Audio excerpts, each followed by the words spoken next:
Welcome to gradient.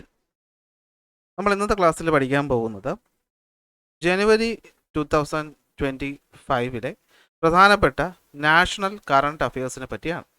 അപ്പോൾ ഏതൊരു competitive എക്സാമിന് പ്രിപ്പയർ ചെയ്യുന്ന ആളായാലും നമുക്ക് കറണ്ട് അഫയേഴ്സ് എന്ന് പറയുന്നത് വളരെ ഇമ്പോർട്ടൻ്റ് ആയിട്ടുള്ള ഒന്നാണ്. സോ ജനുവരി മാസത്തിൽ പ്രധാനപ്പെട്ട നാഷണൽ കറണ്ട് അഫയേഴ്സാണ് നമ്മൾ ഇന്നത്തെ ക്ലാസ്സിൽ ഡിസ്കസ് ചെയ്യാനായിട്ട് പോകുന്നത്. അപ്പോൾ ഇനി വരുന്ന ക്ലാസ്സുകൾ നമ്മൾ സ്റ്റേറ്റ് വൈഡ് അതുപോലെ തന്നെ സ്പോർട്സ് ഓരോ ടോപ്പിക്കുമായിട്ട് ബന്ധപ്പെട്ടിട്ടുള്ള പ്രധാനപ്പെട്ട കറണ്ട് അഫയേഴ്സ് നമ്മൾ അപ്ലോഡ് ചെയ്ത് പോകുന്നതായിരിക്കും. സോ ക്ലാസ്സുകൾ ഇഷ്ടപ്പെട്ടാൽ ലൈക്ക് ചെയ്യുക, ഫ്രണ്ട്സിന് ഷെയർ ചെയ്ത് കൊടുക്കുക. അപ്പോൾ അതുപോലെ തന്നെ ഈ പറയുന്ന ക്ലാസ്സിൻ്റെ PDF നോട്ട് കിട്ടാനായിട്ട് ടെലഗ്രാം ചാനലിൽ ജോയിൻ ചെയ്യുക. അപ്പോൾ നമുക്ക് എന്ത് ചെയ്യാം, സ്റ്റാർട്ട് ചെയ്യാം. ഫസ്റ്റ് വരുന്നത് നമ്മുടെ 2025 മിനിസ്ട്രി ഓഫ് ഡിഫൻസ് എന്തായിട്ടാണ് ഡിക്ലെയർ ചെയ്തിരിക്കുന്നതെന്നാണ്. സോ 2025 നമ്മുടെ മിനിസ്ട്രി ഓഫ് ഡിഫൻസ് ഡിക്ലെയർ ചെയ്തിരിക്കുന്നത് ഇയർ ഓഫ് ഡിഫൻസ് റിഫോംസ് ആയിട്ടാണ്. ഓക്കെ, എന്താണ് the year of defence reforms? അപ്പോൾ 2025 മിനിസ്ട്രി ഓഫ് ഡിഫൻസ് ഈ പറയുന്ന വർഷത്തെ എന്തായിട്ടാണ് ഡിക്ലെയർ ചെയ്തിരിക്കുന്നതെന്ന് ചോദിച്ചു കഴിഞ്ഞാൽ the year of defence reforms ആയിട്ടാണ് 2025 ഡിക്ലെയർ ചെയ്തിരിക്കുന്നത്. സോ എന്ന് വെച്ചാൽ നമ്മുടെ ആർമിയെ മോഡേണൈസ് ചെയ്യുക, അതോടൊപ്പം തന്നെ സ്ട്രെങ്തൻ ചെയ്യുക എന്ന ലക്ഷ്യമാണ് ഈ പറയുന്ന ഈ വർഷം കൊണ്ട് നമ്മുടെ ഗവൺമെൻറ് മിനിസ്ട്രി ഓഫ് ഡിഫൻസ് എന്ത് ചെയ്യുന്നത് ഉദ്ദേശിക്കുന്നത്. സോ നെക്സ്റ്റ് വരുന്നത് യുണൈറ്റഡ് നേഷൻസ് 2025 എന്ത് വർഷമായിട്ടാണ് പ്രഖ്യാപിച്ചിട്ടുള്ളത്? ക്വാണ്ടം ഇയർ ആയിട്ടാണ് പ്രഖ്യാപിച്ചിട്ടുള്ളത്. അതായത് നമ്മുടെ ക്വാണ്ടം ടെക്നോളജി എന്ന് പറയുന്ന ടെക്നോളജി ഉണ്ടല്ലോ, ഈ ക്വാണ്ടം ടെക്നോളജി ആദ്യകാലത്ത് വികസിപ്പിച്ചെടുത്തിട്ട് 100 വർഷം തികയുകയാണ് 2025. അതുകൊണ്ട് 2025 നമ്മുടെ യുണൈറ്റഡ് നേഷൻസ് ഡിക്ലെയർ ചെയ്തിരിക്കുന്നത് ക്വാണ്ടം ഇയർ ആയിട്ടാണ്, അല്ലെങ്കിൽ international year of quantum science ആയിട്ടാണ് എന്ത് ചെയ്തിരിക്കുന്നത്, ഡിക്ലെയർ ചെയ്തിരിക്കുന്നത്. നമ്മൾ കഴിഞ്ഞ 2024 എന്ന് പറയുന്നത് ക്യാമലിഡ്സ് ഇയർ ആയിട്ടാണ്. അതായത് നമ്മുടെ ക്യാമൽ, ലാമ അതുപോലെയുള്ള ജന്തുക്കളുടെ പ്രൊട്ടക്ഷന് വേണ്ടിയിട്ട് അവർ നമ്മുടെ സെമി എയറിഡ് റീജിയൻസിൽ എത്രത്തോളം ആൾക്കാർക്കാണ് ലൈവ്ലിഹുഡ് പ്രൊവൈഡ് ചെയ്യുന്നത്. സോ അതിന് വേണ്ടിയിട്ടാണ് നമ്മുടെ 2024 ക്യാമലിഡ് ഇയർ ആയിരുന്നു. എന്നാൽ 2025 എന്ന് പറയുന്നത് എന്താണ്, ക്വാണ്ടം ഇയർ ആയിട്ടാണ് നമ്മുടെ യുണൈറ്റഡ് നേഷൻസ് പ്രഖ്യാപിച്ചിട്ടുള്ളത്. അറിയാലോ, ഓരോ വർഷവും യുണൈറ്റഡ് നേഷൻസ് ഓരോ തീം എടുത്തിട്ടായിരിക്കും ഒരു വർഷത്തെ പ്രഖ്യാപിക്കുന്നത്. അപ്പോൾ അത് ഇമ്പോർട്ടൻ്റ് ആണ്. അവിടുന്ന് പ്രീവിയസ് ചോദ്യങ്ങൾ വരാറുണ്ട്. ഇനി ഗ്രാമീൺ ഭാരത് മഹോത്സവ് 2025, ഗ്രാമീൺ ഭാരത് മഹോത്സവ് 2025 ആരാണ് ഉദ്ഘാടനം ചെയ്തത്? നമ്മുടെ പ്രൈം മിനിസ്റ്റർ ആയിട്ടുള്ള നരേന്ദ്രമോദിയാണ് ഉദ്ഘാടനം ചെയ്തത്.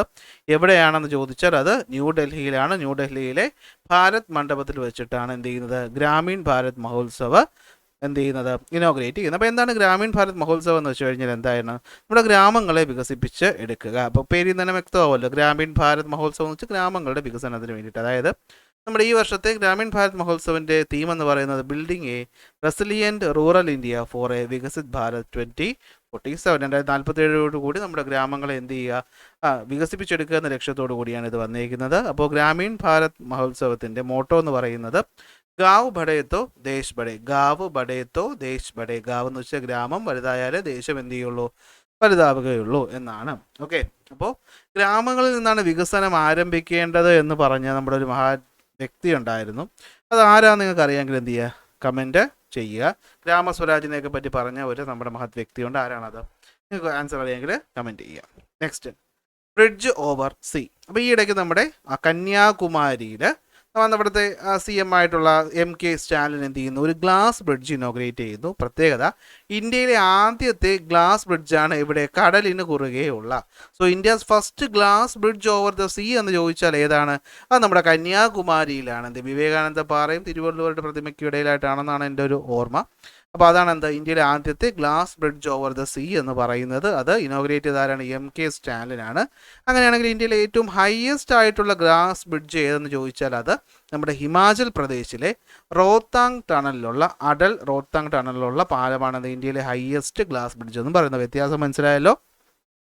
ഒന്ന് ഗ്ലാസ് ബ്രിഡ്ജ് ഓവർ ദ സീയും മറ്റൊന്ന് ഇന്ത്യാസ് ഹയസ്റ്റ് ഗ്ലാസ് ബ്രിഡ്ജുമാണ്. വ്യത്യാസം മനസ്സിലാക്കി വയ്ക്കുക. ഇനി കാമി കാർത്തികേയൻ. അപ്പോൾ ആരാണ് ഈ കാമി കാർത്തികേയൻ എന്ന് പറയുന്നത്? കാമി കാർത്തികേയൻ എന്ന് പറയുന്നത് 17 വയസ്സുള്ളൊരു പെൺകുട്ടിയാണ്. പ്രത്യേകത, ഏറ്റവും യങ്ങസ്റ്റ് ഫീമെയിലാണ്. എന്താ ചെയ്തതെന്ന് വെച്ച് കഴിഞ്ഞാൽ 7 കോണ്ടിനെൻറ്റിലെയും ഹയസ്റ്റ് പീക്കിൽ കയറിയ ഏറ്റവും പ്രായം കുറഞ്ഞ സ്ത്രീയാണ് ആര്? കാമി കാർത്തികേയ എന്ന് പറയുന്നത്. So 17-year-old Kami Karthikeya becomes the first youngest female in the world to scale the highest peaks on each 7 continent. 7 പ്രധാനപ്പെട്ട കോണ്ടിനെൻറ്റുകളുടെയും കൊടുമുടികൾ കീഴടക്കിയ 17 വയസ്സുള്ള കാമി കാർത്തികേയനാണ്. സോ ഇമ്പോർട്ടൻ്റ് ആണ്. ഇത്തരത്തിലുള്ള കാര്യങ്ങൾ എപ്പോഴും എക്സാമിന് ചോദിക്കാറുണ്ട്. ഇനി എന്താണ് ഭാരത് പോൾ എന്ന് പറയുന്നത്? നിങ്ങൾ ഇന്റർപോൾ എന്നൊക്കെ കേട്ടിട്ടുണ്ടല്ലോ, അപ്പോൾ അതുകൊണ്ട് ഓർത്ത് വയ്ക്കുക. ഭാരത് പോൾ എന്ന് പറയുന്നത് നമ്മുടെ CBI ഉണ്ടല്ലോ, CBI central bureau of investigation launch ചെയ്ത ഒരു പോർട്ടലാണ്. എന്തിനു വേണ്ടിയിട്ടെന്ന് വെച്ച് കഴിഞ്ഞാൽ ക്രൈം മോണിറ്ററിങ്ങിന് വേണ്ടിയിട്ടാണ്. ഓക്കെ, എന്തിനാണ്? ക്രൈം മോണിറ്ററിങ്ങിന് വേണ്ടിയിട്ട് നമ്മുടെ central bureau of investigation launch ചെയ്ത പുതിയ ഒരു പോർട്ടലാണ് എന്ത്? ഭാരത് പോൾ എന്ന് പറയുന്നത്. അത് ഇനോഗ്രേറ്റ് ചെയ്തായിരുന്നു ചോദിക്കും. ഫസ്റ്റ് ഓപ്ഷനിൽ പ്രൈം മിനിസ്റ്റർ ആണോ? അല്ല, അമിത് ഷാ ആണ് എന്ത് ചെയ്തത്? ഭാരത് പോള് ഇനോഗ്രേറ്റ് ചെയ്തത്. ഭാരത് പോൾ ലോഞ്ച് ചെയ്യുന്ന ആരാണ്? ഭാരത് പോൾ എന്ന് വെച്ചാൽ എന്താണ്? ഒരു പോർട്ടലാണ്. ഡെവലപ്പ് ചെയ്ത ആരാണ്? സെൻട്രൽ ബ്യൂറോ ഓഫ് ഇൻവെസ്റ്റിഗേഷൻ ആണ്. അപ്പോൾ ഇത്രയും കാര്യങ്ങൾ എന്ത് ചെയ്യുക? ഓർത്ത് വയ്ക്കുക. ഇനി ആരാണ് വി നാരായണ? വി നാരായണ എപ്പോഴും നമ്മുടെ പരീക്ഷകളിൽ ISROയുമായി ബന്ധപ്പെട്ട ചോദ്യങ്ങൾ വരാറുണ്ട്. അപ്പോൾ പുതുതായി അപ്പോയിന്റ് ചെയ്യപ്പെട്ട ISROയുടെ ചെയർമാൻ ആണെന്ന് പറയുന്നത് വി നാരായണ എന്ന് പറയുന്നത്. അദ്ദേഹം തമിഴ്നാട്ടിലെ കന്യാകുമാരി ഡിസ്ട്രിക്റ്റിലെ നാഗർകോവിൽ എന്ന സ്ഥലത്ത് നിന്ന് വരുന്ന വ്യക്തിയാണ്. ISRO 1969 ഓഗസ്റ്റ് 15 ലോഞ്ച് ചെയ്യുന്നു. നമ്മുടെ ഇന്ത്യയിലെ സ്പേസുമായി ബന്ധപ്പെട്ട റോക്കറ്റ് ലോഞ്ചിങ്ങുമായി ബന്ധപ്പെട്ട കാര്യങ്ങളെല്ലാം നോക്കുന്നത് ISRO വൈസ്രോയാണ്. അപ്പോൾ ഇസ്രോയുടെ പുതിയ ചെയർമാനാണ് വി നാരായണ. തമിഴ്നാട്ടിലെ കന്യാകുമാരി ഡിസ്ട്രിക്റ്റിൽ നാഗർകോവിൽ നിന്ന് വരുന്നു പുതിയ ചെയർമാൻ. ഇനി ഭാരത് മൊബിലിറ്റി ഗ്ലോബൽ എക്സ്പോ ആരാണ് ഇനോഗ്രേറ്റ് ചെയ്തത്? നമ്മുടെ പ്രൈം മിനിസ്റ്റർ ആയിട്ടുള്ള നരേന്ദ്രമോദിയാണ് എന്ത് ചെയ്യുന്നത്? ഭാരത് മൊബിലിറ്റി എക്സ്പോ എന്തുമായിട്ട് ബന്ധപ്പെട്ടിട്ടാണ്? പുതിയ ഓട്ടോമൊബൈൽസിൻ്റെ ലോഞ്ചിങ്ങുമായിട്ട് നമ്മുടെ ഓട്ടോ ഷോ പോലത്തെ ഒരു പരിപാടിയാണെന്ന് പറയുന്നത് ഭാരത് മൊബിലിറ്റി ഗ്ലോബൽ എക്സ്പോ എന്ന് പറയുന്നത് ഇനോഗ്രേറ്റ് ചെയ്തത് PM ആണ്. ഇനി ഇത് നരേന്ദ്രമോദി എന്ന് വിചാരിക്കുന്നത് ഇത് മൂഡീസ് ഫോർകാസ്റ്റ് ആണ്. അതായത് മൂഡീസ് ഫോർകാസ്റ്റ് എന്ന് പറയുന്നത് എന്താണെന്ന് വെച്ച് കഴിഞ്ഞാൽ ഇതെന്താണ്? ഒരു റേറ്റിംഗ് നടന്ന ഒരു സ്ഥാപനമാണ്, അല്ലെങ്കിൽ ഒരു ഏജൻസിയാണ്. It is A global rating agency. അപ്പോൾ മൂഡീസ് ചാർട്ട് അനുസരിച്ച്, മൂഡീസ് ഫോർകാസ്റ്റ് അനുസരിച്ച് നമ്മുടെ ഇന്ത്യയുടെ വരാൻ പോകുന്ന വർഷത്തെ എക്കണോമിക് ഗ്രോത്ത് എന്ന് പറയുന്നത് എത്ര ശതമാനമാണ്? 7% ഗ്രോത്ത് ആണ് എക്സ്പെക്ട് ചെയ്യുന്നത്. Okay, India's economic growth for the fiscal year of 2024-25 എന്ന് പറയുന്നത് 7% ആണ്. എന്നാൽ IMF അനുസരിച്ച്, ഇന്റർനാഷണൽ മോണിറ്ററി ഫണ്ട് അനുസരിച്ച് നമ്മുടെ എക്കണോമിക് ഗ്രോത്ത് എന്ന് പറയുന്നത് അത്രയില്ല. 6.5% ആണ് എക്സ്പെക്റ്റഡ് ഗ്രോത്ത് റേറ്റ്. എന്നാൽ വേൾഡ് ബാങ്ക് പറയുന്നത് 6.7 ഉണ്ടാകുമെന്നാണ്. അപ്പോൾ ഓർത്ത് വയ്ക്കുക, മൂഡീസ് ചാർട്ട് നരേന്ദ്രമോദി പറഞ്ഞിട്ട് ചെയ്തു എന്ന് ആലോചിച്ചാൽ മതി. നല്ല പെർസെൻറ്റേജായി 7% ഗ്രോത്ത് ഉണ്ട്. എന്നാൽ ഇന്റർനാഷണൽ മോണിറ്ററി ഫണ്ട് പറയുന്ന, നാണയനിധി പറയുന്ന 6.5 കാണുള്ളൂ എന്നാണ്. വേൾഡ് ബാങ്ക് പറയുന്നതോ 6.7% ഗ്രോത്ത് നമുക്ക് എക്സ്പെക്ട് ചെയ്യാൻ പറ്റും എന്നാണ് ചോദിക്കും. പഠിച്ചു വയ്ക്കുക. ഇനി സഞ്ചാർ സാത്തി ആപ്പ് എന്താണ്? സഞ്ചാർ സാത്തി ആപ്പ് എന്ന് പറയുന്നത് ആരാണ്, അല്ലെങ്കിൽ എന്തിനു വേണ്ടിയിട്ടാണ് വന്നിരിക്കുന്നത്? അപ്പോൾ സഞ്ചാർ സാത്തി ആപ്പ് എന്ന് പറയുന്ന ആരാണ്? ഇത് നമ്മുടെ സൈബർ ഫ്രോഡും അതുപോലെ തന്നെ എന്താണ് സൈബർ ഫ്രോഡിനെ എതിർക്കാൻ വേണ്ടിയിട്ട്, അല്ലെങ്കിൽ സൈബർ ഫ്രോഡ് തടയാൻ വേണ്ടിയിട്ട്, അല്ലെങ്കിൽ നമ്മുടെ ടെലികോം സെക്യൂരിറ്റി ഇൻക്രീസ് ചെയ്യാൻ വേണ്ടിയിട്ട് ലോഞ്ച് ചെയ്തതാണ്. ഇതിപ്പോൾ ലോഞ്ച് ചെയ്തത് ആരാണെന്ന് ചോദിക്കും. മിനിസ്റ്റർ ഓഫ് കമ്മ്യൂണിക്കേഷൻസ് ആരാണ്? ജ്യോതിരാദിത്യ സിന്ധ്യയാണ് എന്ത് ചെയ്യുന്നത്? ഈ പറയുന്ന ആപ്പ് ലോഞ്ച് ചെയ്തത്. അപ്പോൾ നമ്മുടെ മിനിസ്റ്റർ ഓഫ് കമ്മ്യൂണിക്കേഷൻസ് ആരെന്നും ചോദിക്കാം. മിനിസ്റ്റർ ഓഫ് കമ്മ്യൂണിക്കേഷൻസ് ആയിട്ടുള്ള ജ്യോതിരാദിത്യ സിന്ധ്യയാണ് എന്ത് ചെയ്യുന്നത്? ഈ ആപ്പ് ലോഞ്ച് ചെയ്യുന്നത്. അപ്പോൾ സഞ്ചാർ സാത്തി ആപ്പിൻ്റെ ഉദ്ദേശം എന്താണ്? സൈബർ ഫ്രോഡ് തടയാനും നമ്മുടെ ടെലികോം രംഗത്ത് സെക്യൂരിറ്റി വർദ്ധിപ്പിക്കാനും വേണ്ടിയിട്ട് വന്ന ഒരു ആപ്ലിക്കേഷനാണ്. ഇനി സ്വാമിത്വ സ്കീം എന്ന് പറയുന്നത് എന്തുമായിട്ട് ബന്ധപ്പെട്ടിരിക്കുന്നു? അപ്പോൾ ഇത് എന്തിനാണ് ബന്ധപ്പെട്ടിരിക്കുന്നത് എന്ന് വെച്ച് കഴിഞ്ഞാൽ നോക്കി, survey of villages Abadi and mapping with improvised technology in village areas. അപ്പോൾ നമ്മുടെ ഗ്രാമങ്ങളിലെ ഈ പറയുന്ന സാറ്റലൈറ്റ് വഴിയുള്ള മാപ്പിങ്ങിന് വേണ്ടിയിട്ട്, അതായത് സ്ഥലങ്ങൾ ഐഡൻറ്റിഫൈ ചെയ്യാൻ വേണ്ടിയിട്ട് പുതിയൊരു തുടങ്ങിയ സ്കീമാണ് ഈ പറയുന്ന സ്വാമിത്വ സ്കീം എന്ന് പറയുന്നത്. ഇതുമായിട്ട് ബന്ധപ്പെട്ട് 75 ലക്ഷം ആൾക്കാർക്ക് PM എന്ത് ചെയ്തു? ഈ പ്രോപ്പർട്ടിയുടെ കാർഡ് നൽകിയത് ഈ പറയുന്ന 2025 ജനുവരിയിലായിരുന്നു. അപ്പോൾ ഈ സ്കീം വന്നത് പക്ഷേ 2021 ഏപ്രിൽ 24 ഈ April 24 national panchayat Raj act എന്ന് പറയുന്നത്. നമ്മുടെ കോൺസ്റ്റിറ്റ്യൂഷൻ അമെൻമെൻറ്റ് ഉണ്ടല്ലോ, ഏത് അമെൻമെൻറ്റാണ് പറഞ്ഞ? 83 84 അമെൻമെൻറ്റ് പ്രകാരം എന്ത് ചെയ്തു? പഞ്ചായത്ത് രാജ് നമ്മുടെ ഇന്ത്യയിൽ നിലവിൽ വരുന്നുണ്ട്. അത് 93 അപ്പോൾ ഈ പഞ്ചായത്ത് രാജ് ആക്ട് പ്രകാരം, അല്ലെങ്കിൽ പഞ്ചായത്ത് രാജ് വന്നതിൻ്റെ ഓർമ്മയ്ക്ക് 24 ഏപ്രിൽ എന്ന് പറയുന്നത് നാഷണൽ പഞ്ചായത്ത് രാജ് ഡേ ആണ്. അങ്ങനെ 2021 പഞ്ചായത്ത് രാജ് ഡേയിൽ നിലവിൽ വന്നതാണ് ഈ പറയുന്ന സ്കീം എന്ന് പറയുന്നത്. ഇത്രയെങ്കിലും ഓർത്ത് വയ്ക്കുക. ഇനി നമ്മുടെ ആർക്കിയോളജിക്കൽ എക്സ്പീരിയൻഷ്യൽ മ്യൂസിയം എന്ന് പറയുന്നത് ഈ അടുത്ത് ഇനോഗ്രേറ്റ് ചെയ്തു. എവിടെ ഇനോഗ്രേറ്റ് ചെയ്തു എന്ന് ചോദിച്ചു കഴിഞ്ഞാൽ ഗുജറാത്തിലാണ്. ഗുജറാത്തിലെ വഡ്നഗറിലാണ് എന്ത് ചെയ്യുന്നത്? ഈ പറയുന്ന ആർക്കിയോളജിക്കൽ എക്സ്പീരിയൻഷ്യൽ മ്യൂസിയം എന്ത് ചെയ്യുന്നത്? നമുക്ക് ഈ പറയുന്ന പുതുതായിട്ട് ഇനോഗ്രേറ്റ് ചെയ്തത് ഏത് സ്റ്റേറ്റിലാണെന്ന് ചോദിക്കും. ഗുജറാത്തിലാണ്. ഹൈഡ്രജൻ ട്രെയിൻ എഞ്ചിൻ വികസിപ്പിച്ചെടുത്തത് നമ്മുടെ ഇന്ത്യൻ റെയിൽവേ ആണ്. ഇന്ത്യൻ റെയിൽവേ പുതിയ ഹൈഡ്രജൻ ട്രെയിൻ എഞ്ചിൻ ഡെവലപ്പ് ചെയ്തു. അതിൻ്റെ പ്രത്യേകത 1200 ഹോഴ്സ് പവർ ഔട്ട്പുട്ടാണ് എന്ത് ചെയ്യുന്നത്, പ്രൊഡ്യൂസ് ചെയ്യുന്നത്. ആദ്യത്തെ ട്രയൽ റൺ എന്ന് പറയുന്ന ഹരിയാനയിൽ ജിന്ദ് സോനിപത്ത് റൂട്ടിൽ നടത്താനാണ് തീരുമാനിച്ചിരിക്കുന്നത്. ഇന്ത്യ അല്ലാതെ ഇതിനു മുൻപ് 4 രാജ്യങ്ങൾക്കാണ് ഹൈഡ്രജൻ പ്രവർത്തിക്കുന്ന ട്രെയിൻ എഞ്ചിൻ ഉള്ളത്: Germany, France, Sweden and China. പക്ഷേ അവിടെയൊക്കെ വന്നിട്ട് 500 to 600 ഹോഴ്സ് പവർ എഞ്ചിനാണുള്ളത്. പക്ഷേ ഇന്ത്യ എന്ത് ചെയ്തു, ഇപ്പോൾ 1200 ഹോഴ്സ് പവർ എഞ്ചിൻ ഡെവലപ്പ് ചെയ്ത് എടുത്തിരിക്കുന്നു. ഇനി സോൻമാർഗ് സിമോറി ടണൽ. സോൻമാർഗ് സിമോറി ടണൽ എവിടെയാണ്, ആരാണ് ഇനോഗ്രേറ്റ് ചെയ്തത്? ഇനോഗ്രേറ്റ് ചെയ്തത് മോദി തന്നെയാണ്. എവിടെയാണ്? ജമ്മു കാശ്മീരിലാണ്. എവിടെയാണ്? ജമ്മു കാശ്മീരിലാണ് സോൻമാർഗ് സിമോർ ടണൽ. ഓക്കെ, അപ്പോൾ എന്താ സംഭവം? ഇതൊരു ടണലാണ്. 6.5 കിലോമീറ്ററാണ് ഇതിൻ്റെ ദൈർഘ്യം എന്ന് പറയുന്നത്. അപ്പോൾ ഇത് ഇവിടെ ഏത് സ്റ്റേറ്റിൽ ഇനോഗ്രേറ്റ് ചെയ്തു എന്ന രീതിയിലാണ് ഈ പറയുന്ന ചോദ്യം വരാനായിട്ട് സാധ്യതയുള്ളത്. നെക്സ്റ്റ് വരുന്നത് എന്താണ്?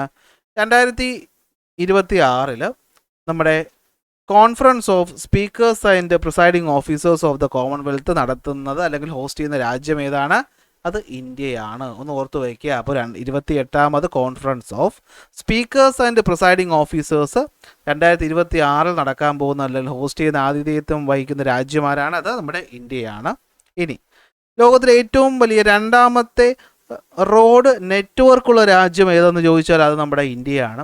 അപ്പോൾ ഈ കഴിഞ്ഞ 10 വർഷങ്ങളിൽ ഏതാണ്ട് 60% നമ്മുടെ റോഡ് നിർമ്മിതി അറിയാലോ. നമ്മുടെ നിതിൻ ഗഡ്കരിയും അതുപോലെ നമ്മുടെ നാഷണൽ ഹൈവേ അതോറിറ്റിയൊക്കെ നല്ല രീതിയിൽ പ്രവർത്തിക്കുന്നുണ്ട്. അപ്പോൾ കഴിഞ്ഞ 10 വർഷം കൊണ്ട് 60% വർധനവാണ് എന്ത് ചെയ്തിട്ടുള്ളത്, ഗ്ലോബലി വന്നിട്ടുള്ളത്. അതുകൊണ്ട് നമ്മളിപ്പോൾ റോഡ് നെറ്റ്വർക്കിൻ്റെ കാര്യത്തിൽ 2ാം സ്ഥാനത്താണ്. 1ാമത് നിൽക്കുന്ന ആരാണ്? അത് നമ്മുടെ USA ആണ്. അപ്പോൾ നമുക്ക് ഇതിനു വേണ്ടി സഹായിച്ച 2 പ്രൊജക്റ്റുകളുടെ പേരൊന്ന് ഓർത്ത് വയ്ക്കാം. ഭാരത് മാല പ്രോജക്റ്റും സാഗർ മാല പ്രോജക്റ്റും റോഡിൻ്റെ ഇൻഫ്രാസ്ട്രക്ചറുമായിട്ട് ബന്ധപ്പെട്ട് വന്നിട്ടുള്ള പ്രോജക്റ്റുകളാണ്. അതൊന്ന് ഓർത്ത് വയ്ക്കുക. CSIRൻ്റെ മെഗാ ഇന്നൊവേഷൻ കോംപ്ലക്സ് ഇവിടെയാണ് ഉദ്ഘാടനം ചെയ്തത്. അത് മുംബൈയിലാണ് ഇനോഗ്രേറ്റ് ചെയ്തത്. അപ്പോൾ CSIR എന്താണെന്ന് അറിയാമല്ലോ, council of scientific and industrial research ആണ്. ഹെഡ്ക്വാർട്ടേഴ്സ് ന്യൂഡൽഹിയിലാണ്. അപ്പോൾ ഇതാണ് ഈ പറയുന്ന പുതിയ മെഗാ ഇന്നൊവേഷൻ കോംപ്ലക്സ് വന്നിരിക്കുന്നത് എവിടെയാണ്? മുംബൈയിലാണ്. അപ്പോൾ നമ്മുടെ ഫ്രാൻസിലെ ചെസ് ഫെഡറേഷൻ്റെ FIDE എന്ന് പറയുന്ന ഫെഡറേഷൻ ഇൻ്റർനാഷണൽ ഡി ഷെസ് എന്ന് വെച്ച് കഴിഞ്ഞാൽ എന്താണ്? നമ്മുടെ ഫ്രാൻസിൻ്റെ ചെസ്സിൻ്റെ അസോസിയേഷനാണ്. അപ്പോൾ അവരുടെ 2025 ചെസ് വേൾഡ് കപ്പ് ഹോസ്റ്റ് ചെയ്യുന്നത് ആരാന്ന് ചോദിച്ചാൽ നമ്മുടെ ഇന്ത്യയാണ്. ഇന്ത്യ ഇപ്പോൾ ചെസ്സിൻ്റെ കാര്യത്തിൽ കയറിക്കൊണ്ടിരിക്കുന്ന കാര്യം അറിയാമല്ലോ. 2024 നമ്മുടെ വേൾഡ് ചെസ് ചാമ്പ്യൻഷിപ്പ് വിന്നർ എന്ന് പറയുന്ന ആരാണ്? ഗുകേഷ് ഡി ആണ്. അപ്പോൾ അതുകൂടി ഒന്ന് ഓർത്ത് വയ്ക്കുക. ഇനി നമ്മുടെ പുതിയ ഗാലൻറ്ററി അവാർഡ്സ് ഒക്കെ പ്രഖ്യാപിച്ചാലാണ് നമ്മുടെ പ്രസിഡൻ്റ് ആയിട്ടുള്ള ദ്രൗപദി മുർമു ആണ്. 93 ആംഡ് ഫോഴ്സസ്, അതുപോലെ തന്നെ എന്താണ് മൊത്തം അവാർഡ് 93 ആംഡ് ഫോഴ്സസും അതുപോലെ സെൻട്രൽ ആംഡ് പോലീസ് ഫോഴ്സിലെ ആൾക്കാരൊക്കെ കൂടി ചേർത്ത് എന്ത് ചെയ്യുന്നുണ്ട്, അവാർഡ് പ്രഖ്യാപിച്ചിട്ടുണ്ട്. അതിൽ നമ്മൾ ഓർത്ത് വെക്കേണ്ടത് കീർത്തി ചക്ര കിട്ടിയ 2 ആൾക്കാരെയാണ്. മേജർ മഞ്ജിത്തും നായിക് ദിൽവാർ ഖാനുമാണ് എന്ത് ചെയ്യുന്നത്, കീർത്തി ചക്ര കിട്ടുന്നത്. അറിയാലോ, നമ്മുടെ ഇന്ത്യയിലെ 2ാമത്തെ ഹയസ്റ്റ് ഗാലൻറ്ററി അവാർഡാണ് കീർത്തി ചക്ര എന്ന് പറയുന്നത്. ഫസ്റ്റാണ് അല്ലെങ്കിൽ ഏറ്റവും ഹയസ്റ്റ് എന്ന് ചോദിച്ചാൽ അത് അശോക ചക്രയാണ്. ഓക്കെ, ഇനി രാകേഷ് കടിയാൻ്റെ പ്രത്യേകത എന്താണ്? രാകേഷ് കടിയാൻ എന്ന് പറയുന്ന അദ്ദേഹം ഒരു മൗണ്ടനിയർ ആണ്. ഓക്കെ, കടിയാൻ എന്ന് തന്നെയാണ് ഉച്ചാരണമെന്ന് ഞാൻ വിശ്വസിക്കുന്നു. ഓക്കെ, അദ്ദേഹം ഒരു മൗണ്ടനിയർ ആണ്. അദ്ദേഹം മൗണ്ടനിൽ കയറുന്ന ആളാണ്. അദ്ദേഹം എന്ത് ചെയ്തു, ലണ്ടൻ ബുക്ക് ഓഫ് വേൾഡ് റെക്കോർഡിൽ ഇപ്പോൾ എന്ത് ചെയ്തു, കയറി. കാരണം അദ്ദേഹം ഒരേ സമയം എന്ത് ചെയ്യുന്നു, മൗണ്ട് എവറസ്റ്റും മൗണ്ട് LHOTSC, ഇത് നമ്മുടെ ഇന്ത്യയിലെ വേൾഡിലെ തന്നെ 4ാമത്തെ ഹയസ്റ്റ് മൗണ്ടനാണ്. സത്യം പറഞ്ഞാൽ എനിക്കത് ഉച്ചരിക്കുന്നത് എങ്ങനെയെന്ന് പിടിയില്ല. LHOTSC ലോട്ട്സി എന്നാണോ ലൊഹോട്സെ എന്നാണോ എന്ന് എനിക്ക് പിടിയില്ല. അതായത് നോക്കി വെച്ചേക്കുക. ഓക്കെ, ടിബറ്റൻ ഭാഷയാണെന്ന് തോന്നുന്നു. 2025 റിപ്പബ്ലിക് ഡേയുടെ തീം എന്താണ്? സ്വർണിം ഭാരത് വിരാസത് ഔർ വികാസ്. സ്വർണിം എന്ന് വെച്ചിട്ടുണ്ടെങ്കിൽ ഗോൾഡൻ ഹെറിറ്റേജ്, ഗോൾഡൻ ഇന്ത്യ എന്നാണ്. സ്വർണിം ഭാരത് അഥവാ ഗോൾഡൻ ഇന്ത്യ, വിരാസത് ഔർ വികാസ് അഥവാ ഹെറിറ്റേജ് ആൻഡ് ഡെവലപ്മെൻ്റ് ആണ് നമ്മുടെ 2025 റിപ്പബ്ലിക് ഡേയുടെ തീം എന്ന് പറയുന്നത്. അതിൽ പങ്കെടുത്തത് ഇന്തോനേഷ്യയുടെ പ്രസിഡൻ്റാണ് പ്രബോവോ സുബൈന്തോ ആണ്. എന്ത് ചെയ്യുന്നത്, പുതിയല്ല, ഇന്തോനേഷ്യയുടെ പ്രസിഡൻ്റാണ്. അദ്ദേഹമാണ് നമ്മുടെ ചീഫ് ഗസ്റ്റായിട്ട് വന്നത്. ഇൻഡിപെൻഡൻസ് ഡേയുടെ തീം എന്ന് പറയുന്നത് 2024 വികസിത് ഭാരത് ആയിരുന്നു. ഇപ്പോൾ കുറച്ചുകൂടി വലിയൊരു പേര് വന്നു, സ്വർണിം ഭാരത് വിരാസത് ഔർ വികാസ്. അതിൽ ഏറ്റവും നല്ല ടാബ്ലോയ്ക്കുള്ള അവാർഡ് കിട്ടിയത് ഉത്തർപ്രദേശിന് ആണ്. ശിവാംഗി പതക്, ആരാണ് ശിവാംഗി പതക് എന്നറിയാം? അതൊരു മൗണ്ടൻസിലൊക്കെ കയറുന്ന ആളാണ്. പ്രത്യേകത എന്താണെന്ന് വെച്ച് കഴിഞ്ഞാൽ നമ്മുടെ 2025 റിപ്പബ്ലിക് ഡേയോട് അനുബന്ധിച്ച് ഓസ്ട്രേലിയയിലെ മൗണ്ടൻ പീക്കിൽ നമ്മുടെ ഇന്ത്യയുടെ ഫ്ലാഗ് ഹോയിസ്റ്റ് ചെയ്ത് ആരെന്ന് ചോദിച്ചാൽ അത് ശിവാംഗി പഥക്കാണ്. അപ്പോൾ ഇതാണ് 2025 പ്രധാനപ്പെട്ട 2025 ജനുവരിയിലെ പ്രധാനപ്പെട്ട നാഷണൽ കറണ്ട് അഫയേഴ്സ് എന്ന് പറയുന്നത്. അപ്പോൾ ക്ലാസ്സുകൾ ഇഷ്ടപ്പെട്ടെന്ന് വിചാരിക്കുന്നു. ഇഷ്ടപ്പെട്ട ലൈക്ക് ചെയ്യുക, ഷെയർ ചെയ്യുക, സബ്സ്ക്രൈബ് ചെയ്യുക. അടുത്ത ക്ലാസ് നമുക്ക് അടുത്ത ടോപ്പിക്കായിട്ട് കാണാം.